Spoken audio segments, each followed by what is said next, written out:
merupakan sebuah open source. Kenapa perusahaan besar ini menggunakan Ember.js? Aplikasi dengan versi lama yang telah dibangun. Hal ini membuat tampilan dan data framework JS tercepat. Dan saya akan jelaskan lebih. With Ember.js, we can do whatever we want. Assalamualaikum warahmatullahi wabarakatuh. Salam sejahtera untuk kita semua. Di sini kami dari kelompok 3 akan memaparkan materi atau menjelaskan materi mengenai Ember.js. Ada pepatah yang mengatakan, jika tak kenal maka tak sayang. Oleh karena itu, sebelum memaparkan materi, di sini saya akan memperkenalkan anggota kelompok dari kelompok 3. Ada Andika Rama, Irham Maulana, ada Reza, ada Ronald, Hisana Azan Sitorus, April Mahlin, dan Dewa Yoga Pratama. Di sini saya akan menjelaskan mengenai Ember.js secara umum. Apa sih Ember.js itu? Next. Apakah Ember.js yang dimaksud adalah yang seperti di gambar? Tentu saja bukan. Kalau begitu, apa Ember.js itu? Merupakan sebuah open source JavaScript web framework yang digunakan untuk mendesain dan membuat aplikasi web. Ember.js itu merupakan kerangka kerja JavaScript yang produktif dan teruji untuk membangun modern web application. Hal ini mencakup semua yang dibutuhkan untuk membangun ULS yang berfungsi di perangkat apapun. Next. Lalu perusahaan besar apa saja yang menggunakan Ember.js sebagai framework mereka? Yang pertama, Netflix. Yang kedua, Intercom. Yang ketiga, Microsoft. Keempat, Square. Yang kelima, CrowdStrike. Yang keenam, Apple. Ketujuh, LinkedIn. Dan yang terakhir, Heroku. Kenapa perusahaan besar ini menggunakan Ember.js sebagai framework mereka? Yang pertama, Ember.js gampang digunakan. Yang kedua, cocok digunakan untuk proyek yang besar. Dan yang terakhir, file Crowd yang terstruktur. Kita lanjut kelebihan dari Ember.js. Nah, adapun kelebihan yang dimiliki oleh Ember.js. Yang pertama, kompatibel dengan versi lama. Aplikasi dengan versi lama yang telah dibangun menggunakan Ember.js tidak akan pernah rusak saat versi baru dirilis. Kelebihan yang kedua, Ember CLI, yang memungkinkan interaksi langsung dengan OS komputer sehingga pembuatan kode, pengujian di browser, dan kompilasi ulang jauh lebih cepat. Yang ketiga, rilis update konsisten. Dedikasi Ember.js dengan melakukan update versi stabil setiap 6 minggu. Yang keempat, konsep MVC. Ember mengikuti arsitektur model view controller. Dan yang terakhir, Ember Inspector. Ember mempunyai alat debugging khusus, yaitu Ember Inspector yang dapat di-download pada browser masing-masing. Next. Nah, adapun fitur dan atribut yang dimiliki oleh Ember. Yang pertama adalah CLI. Perintah CLI berfungsi untuk memastikan bahwa file baru berisi boilerplate yang diperlukan dan ditempatkan pada direktori yang tepat. Yang kedua, Ember mengikuti arsitektur model view controller. Hal ini membuat tampilan dan data terpisah sehingga apabila terdapat suatu perubahan, keduanya tidak akan saling mempengaruhi satu sama lain. Yang ketiga, Ember memiliki alat debuggingnya sendiri yang biasa kita sebut dengan inspector. Ember juga menggunakan Glimmer rendering engine, yang dimana hal ini meningkatkan kecepatan rendering bahkan melebihi framework JavaScript lainnya. Di Ember sendiri, Glimmer adalah mesin template kompatibel yang kompatibel dengan subset sintaks handlebars. Tidak hanya itu, aplikasi web JavaScript yang dibuat menggunakan Ember juga terbilang sangat mudah untuk dipelihara dan digunakan kembali. Oke, baik. Di sini saya akan menjelaskan fitur penting dari Ember.js terkait dengan HTML bars. Nah, yang kita tahu bahwa untuk sintaks binding baru untuk HTML bars ini menggunakan engine template HTML bars, yang mana sintaks bindingnya ini berbeda dengan sintaks HTML biasa. Dan pada HTML bars di sini sintaksnya menggunakan double bracket dan pada sintaks sebelumnya tidak menggunakan double bracket. Itu akan kita lihat pada contoh di akhir dari presentasi HTML bars ini. Yang kedua, HTML plus handlebars ini sangat ringkas. Nah, handlebars menjadi template bahasa yang digunakan untuk pembuatan HTML, di mana untuk HTML plus handlebars ini itu terbilang sangat ringkas dan ini sangat menguntungkan untuk programmer. Kemudian yang ketiga, 30% lebih cepat dari handlebars. Nah, ini juga sangat menguntungkan untuk para programmer terkait dengan penggunaan framework Ember.js, yang mana ini lebih cepat dari handlebars, udah lebih cepat, ini juga lebih ringkas seperti itu. Kemudian, untuk garbage collection yang lebih efisien. Nah, kita ketahui untuk garbage collection itu apabila ada variabel mungkin yang tidak digunakan, itu akan dikelompokkan nanti, akan dikelompokkan oleh HTML bars yang kemudian akan diasosiasikan. Nah, ini kemudian akan di-cloning dan dimanipulasi ke dalam DOM atau Document Object Modeling. Yang mana ini akan lebih cepat, sederhana untuk markup dengan menghapus binding helper dan text script. Yang mana untuk binding helper ini dan text script ini kita ketahui itu untuk membantu programmer misal ada typo dalam pengetikan kodenya. Kemudian, Ember selain HTML bars adalah framework JS tercepat. Ini bisa menjadi catatan penting bagi kita semua. Yang mana Ember.js ini per tahun 2019 melebihi React.js, dan itu sangat-sangat menarik sekali.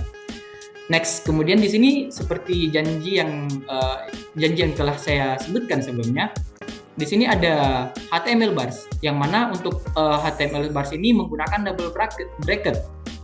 Kemudian untuk perbedaan HTML bars dengan handlebars, di sini bagian bawah di sini ada HTML bars, itu jalurnya itu sangat singkat untuk mengakses DOM elemen, yang mana kalau kita lihat pada handlebars itu memiliki beberapa step-step yang sangat kompleks atau yang sangat panjang. Di sini bedanya ada di output string, yang mana ini akan pastinya memakan waktu seperti itu. Next.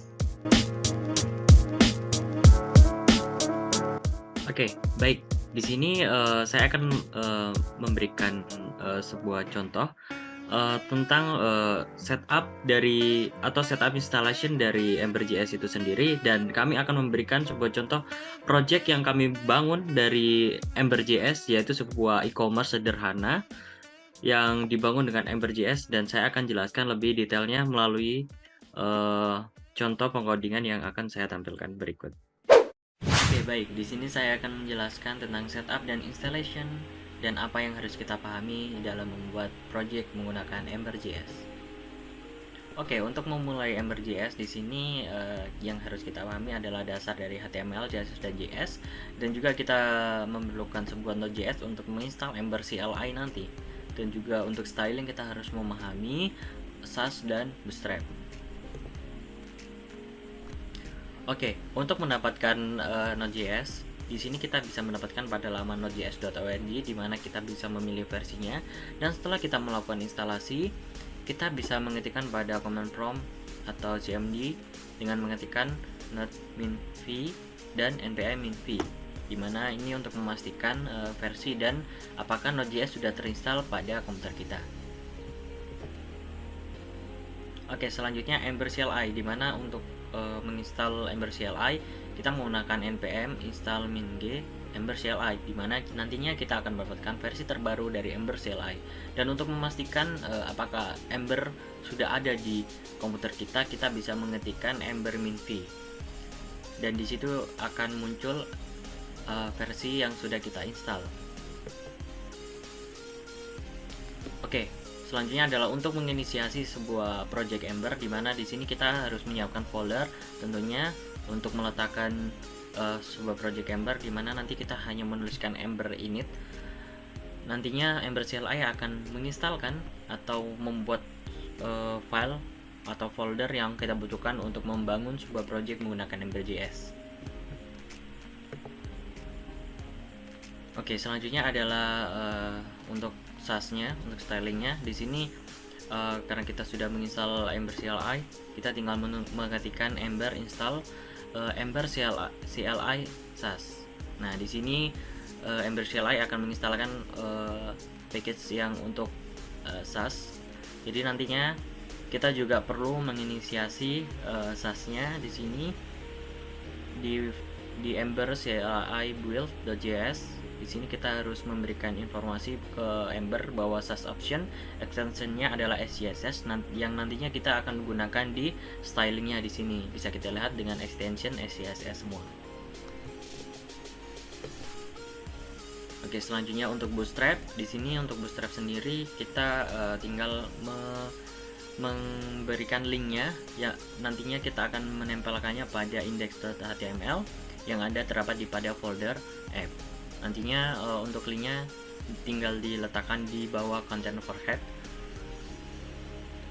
dan otomatis nantinya akan bisa kita gunakan untuk bootstrapnya dan font awesome untuk icon. Oke, untuk di sini saya juga akan menjelaskan tentang bagaimana sebuah Ember itu bekerja. Di sini bisa kita lihat terdapat router, di mana untuk router sendiri di sini akan di sini router yang akan menerjemahkan link yang akan tampil, yang akan digunakan pada Ember dalam aplikasi Ember. Nah, di sini juga terdapat root, controller, dan template, di mana untuk root sendiri dia akan menerjemahkan model mana atau objek mana yang akan ditampilkan, yang diserahkan ke template-nya sendiri. Jadi nantinya untuk model yang akan ditampilkan nanti akan dikirim terlebih dahulu atau dikontrol oleh sebuah controller, di mana untuk controller sendiri juga memiliki sebuah fungsi, yaitu untuk decorate model, di mana untuk decorate model ini controller dapat mengubah atau memperbarui sebuah value yang ada dalam model. Dan juga controller juga memiliki application state, di mana salah satu contohnya adalah untuk mengatur visibilitas sebuah objek atau model ini ditampilkan atau tidak begitu. Dan juga sebuah event handler, di mana untuk event handler sendiri nantinya kita bisa melakukan sebuah aksi seperti contohnya untuk mengelola, untuk memilih gambarnya, memilih warna begitu, yang bisa dilakukan oleh controller. Nah, nantinya file-file ini nantinya akan ditampilkan ke user melalui template ini. Jadi user akan melihat template, di mana untuk template-nya terdapat expression, yaitu expression sendiri apa saja yang akan ditampilkan. Jadi expression ini akan menerjemahkan model ini ke dalam sebuah HTML yang bisa dilihat oleh user. Dan untuk outline sendiri, mungkin sebagai contoh adalah menampilkan subtemplate, di mana contohnya adalah item, di mana item mempunyai item ID. Jadi seperti ada sub template yang bisa ditampilkan oleh outlet. Dan untuk komponen sendiri, komponen ini bisa menampilkan sebuah file-file komponen yang kita bisa tampilkan berulang-ulang. Contohnya sebuah navbar atau gambar yang bisa kita tampilkan berulang-ulang pada template ini. Dan juga untuk root sendiri juga mempunyai event handler sendiri dari controller yang bisa dilakukan juga oleh root, yang berakibat pada root yang bisa melakukan event handler juga. Dan begitu kurang lebih tentang bagaimana Ember itu bekerja. Oke, untuk menjalankan sebuah aplikasi Ember, kita cukup mengetikkan Ember S jika kita sudah melakukan sebuah styling dan lain-lainnya, dan nantinya akan terserve atau tertampilkan pada localhost 4200 pada localhost lokal ya. Jadi kita cukup ketikkan Ember S saja dan akan tampil sebuah project yang sudah kita buat tadi. Dan begitu kurang lebih untuk setup dan installation.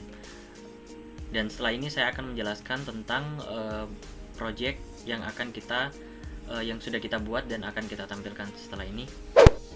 Di sini bisa kita lihat bahwa kita sudah menginisiasi sebuah project menggunakan Ember.js. Di sini kita bisa lihat pada folder app, di mana ada komponen, controller, dan data-data lain. Untuk di komponen sendiri kita memiliki product dan general container, dan untuk subfoldernya kita memiliki subfolder product yang nantinya akan dipanggil oleh product.hbs. Nah, di subfolder itu terdapat image dan detail yang akan dipanggil oleh product.hbs. Ini bisa kita lihat pada product image yang didapat dari product image. Dan di sini juga ada product.js untuk menginisiasi gambar yang akan tampil.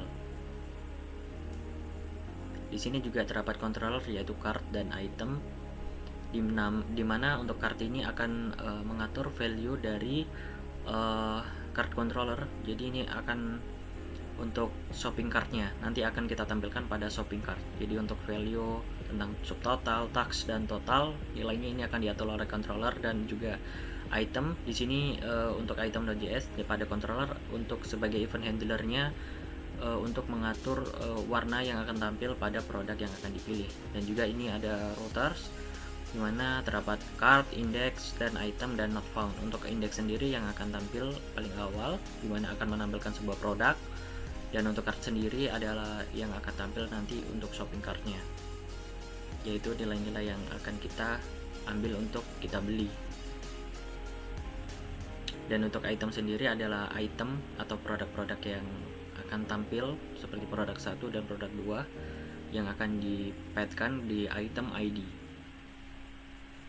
Dan untuk selanjutnya adalah not found, dimana jika user salah menuliskan URL akan diarahkan ke root not found.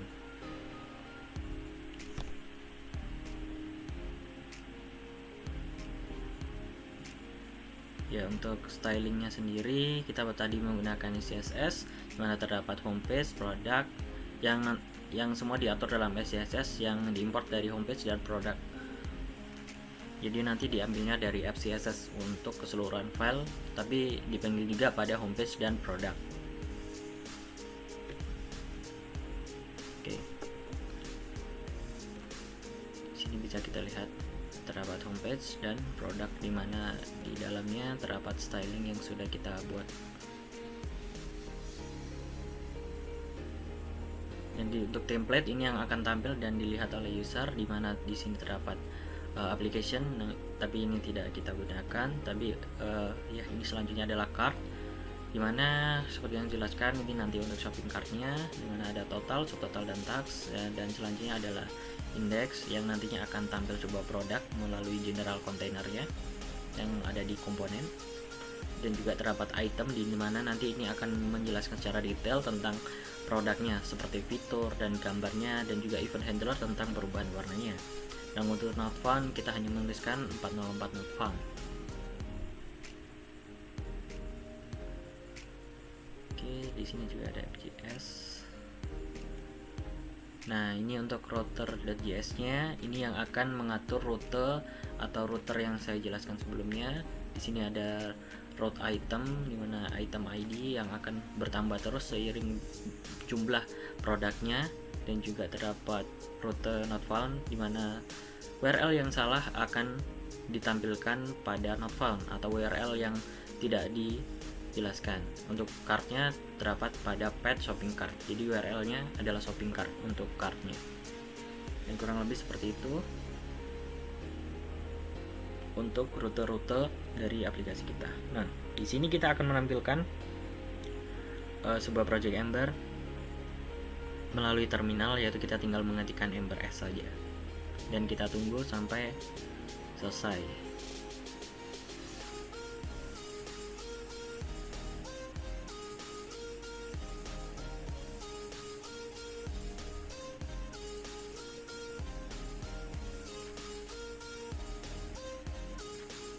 Oke, di sini sudah selesai. Jadi kita tinggal melihat bahwa ini ditampilkan pada localhost 4200, dan kita bisa menggunakan dengan control klik dan akan langsung tampil di browser utama yang kita gunakan. Nah, di sini bisa kita lihat pada localhost 4200 terdapat dua produk, yaitu Bisolo dan Nike Air Force. Jadi ini adalah tampilan awal dari index tadi, index.hbs. Terdapat dua produk yang kita dapatkan dari komponen tadi. Nah, untuk Bisolo di sini wireless kita bisa klik dan muncul pada root item dan item ke satu, yaitu item ID-nya 1. Dimana di sini juga memiliki sebuah tampilan details, yaitu sebuah fitur. Dan di sini juga kita menggunakan event handler yang saya sebutkan tadi, bahwa kita bisa merubah sebuah warna dari produknya melalui gambar yang sudah kita includekan pada public. Nah, di sini juga terdapat item kedua. Kita lihat untuk Nike Air Force, di sini tampil image dan detailnya. Dan itu dia untuk tampilan indeksnya. Dan di sini juga ada tampilan shopping cart yang saya bilang tadi. Untuk cart ditampilkan pada URL shopping cart. Di sini terdapat total, tax, dan total. Oke, kita kembali ke home. Dan Ya kurang lebih seperti itu project yang kita buat menggunakan Ember. Next. Baik, sebagai kesimpulan presentasi kami, berikut poin-poin yang di-highlight kelompok kami. Yang pertama, Ember.js adalah open source JavaScript framework yang digunakan untuk membuat web. Yang kedua, ada banyak perusahaan besar yang menggunakan Ember.js karena gampang digunakan untuk proyek berskala besar dan pengaturan file Ember yang terstruktur. Yang ketiga, Ember sendiri dibuat untuk membuat web page lebih cepat. Yang keempat, Ember.js memiliki Ember CLI, di mana CLI ini membuat proses pengkodean lebih cepat untuk pengembang dengan tools seperti development server dan automated testing. Yang kelima, salah satu fitur yang menarik dalam Ember adalah adanya fitur HTML bar yang lebih cepat dari handlebar, seperti yang telah dijelaskan oleh teman saya sebelumnya. Mungkin itu saja. Baik, sekian presentasi kelompok kami mengenai Ember.js. Segala kurangnya mohon dimaafkan. Kami ucapkan terima kasih.